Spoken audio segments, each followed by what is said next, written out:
राम जय जय राम। श्रीराम जय जय राम। श्रीराम जय जय राम। ओम नमः शिवाय।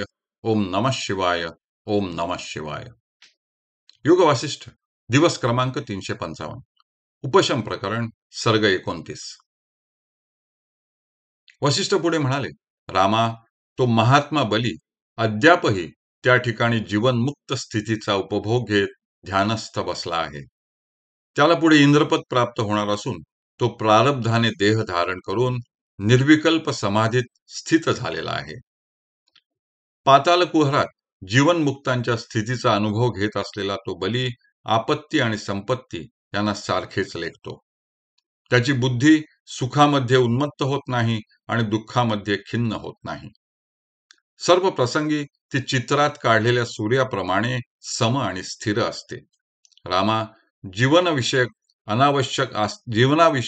अनावश्यक आस्था बाळगणाऱ्या भोगलंपट जीवांचे उत्कर्ष आणि अपकर्ष हजारो वर्षे पाहिल्यामुळे त्याचे मन दुःखात पर्यवसान होणाऱ्या भोगांविषयी विरक्त झाले होते. अनेकविध सुखदुःखे भोगून आणि 10 कोटी वर्षे त्रैलोक्याचे राज्यसुख अनुभवून शेवटी बलीला वैराग्य प्राप्त झाले आणि त्याचे चित्त परमशांत झाले. सुखदुःखांचे आणि संपत्तीचे हजारो आघात सोसल्यावर त्याने मनःपूर्वक भोग अभिलाषांचा त्याग केला आणि पाताल लोकात आत्मारामाचे ठाई निरंतर वास्तव्य केले. त्याला प्राप्त होणारे इंद्रपद तो अनेक वर्षे भोगणार आहे, परंतु त्याने तो हर्षित होणार नाही आणि ते नाहीसे झाल्यावर त्याला खेदही होणार नाही. तर सर्व भावनांमध्ये समचित्त आणि संतुष्ट राहून जे जे प्राप्त कर्म असेल ते आकाशाप्रमाणे निर्लेप वृत्तीने करीत तो आपले जीवन व्यतीत करेल. राघवा, बलीला विज्ञानाची प्राप्ती कशी झाली या संबंधीचा वृत्तांत मी तुला येथपर्यंत सांगितला. तरी तू सुद्धा बलीच्या दृष्टीचा अवलंब करून जीवनमुक्तीचे सुख भोगीत राहा. बलीप्रमाणे सतत विचार करून मी नित्य आहे असा स्वानुभवपूर्वक निश्चय कर आणि पौरुषाने ते अद्वय पद प्राप्त करून घे. हा भोगभार अवश्य दुःख पर्यवसायी आहे हे जाणून त्याचा त्याग कर व आनंदरूप अशा सत्पदापर्यंत जाऊन पोहोच. रामा, दृश्य दृष्टी नानाविध विकार उत्पन्न करणाऱ्या आहेत. पर्वत दुरून कितीही रम्य दिसले तरी त्यावर चढण्याचा प्रयत्न करणाऱ्याला कष्ट हे व्हायचेच.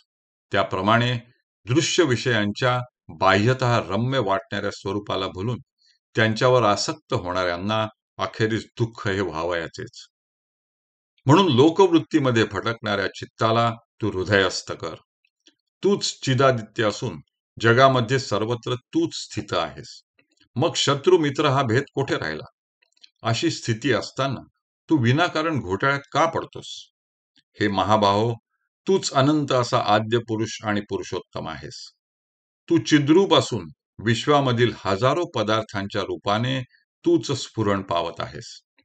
हे स्थावर जंगमात्मक विश्व नित्योदित आणि शुद्ध अशा तुझ्या आत्मस्वरूपामध्ये सूत्रात ओवलेल्या मण्यांप्रमाणे स्थित आहे. तुला जन्म नाही, मृत्यू नाही, तर तू अजय असा विराट पुरुष आहेस. राघवा, तू चिद्रूप असल्याने जन्म मरणाची भ्रांती तुला न होवो.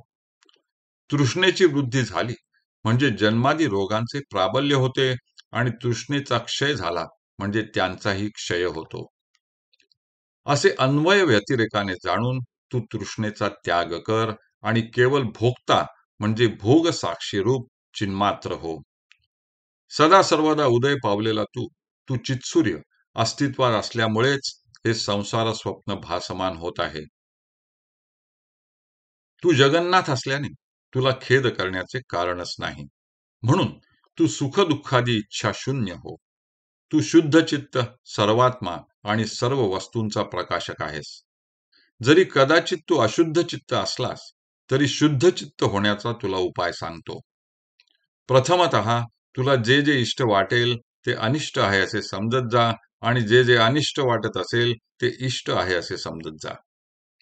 अशा रीतीने ज्ञानाच्या 7व्या भूमिकेचा परिपाक होईपर्यंत अभ्यास चालू ठेव. व एकदा का तुझा मनोजय पूर्ण झाला म्हणजे मग इष्ट अनिष्ट दृष्टीचाही त्याग कर. इष्ट अनिष्ट दृष्टी त्याग केली की समता उदय पावते व ही शाश्वत समता अंतःकरणात बांधली की प्राण्याला पुनर्जन्म प्राप्त होत नाही. ज्या ज्या ठिकाणी मन एखाद्या लहान मुलाप्रमाणे आसक्त होईल तेथून तेथून त्याला परतवून परमात्म तत्वामध्ये स्थिर करावे. अशा रीतीने मनावर ताबा मिळवून त्याला सर्वात्म भावाने बांधून आपले परम कल्याण करून घ्यावे. यास्तव रामा, भोग संकल्पांना बळी पडलेल्या आणि शरीरसुख हाच पुरुषार्थ असे मानणाऱ्या मूढांप्रमाणे तू वर्तन करू नकोस. विवेक वैराग्यादी साधनांच्या अभावी आत्मज्ञान प्राप्त करून घेण्याला असमर्थ असलेल्या आणि दुसऱ्यांच्या उक्तींवर विसंबून राहणाऱ्या मूर्खांच्या पराधीन स्थितीपेक्षा जास्त दुःखकारक असे ह्या जगात दुसरे काही नाही. हे मूर्ख नाहीसे करण्याला विवेक हाच एक उपाय आहे. यास्तव हे बुद्धिवान रामा, आपल्या हृदयात उदय पावलेल्या अविवेकाला तू विवेकाने नष्ट कर. श्रवण, मनन, वैराग्य वगैरे साधनांनी आत्मानुग्रह करून विचाराचा उदय होईल असा अभ्यास कर. हरि ओम तत्सत. हरि ओम तत्सत. हरि ओम तत्सत.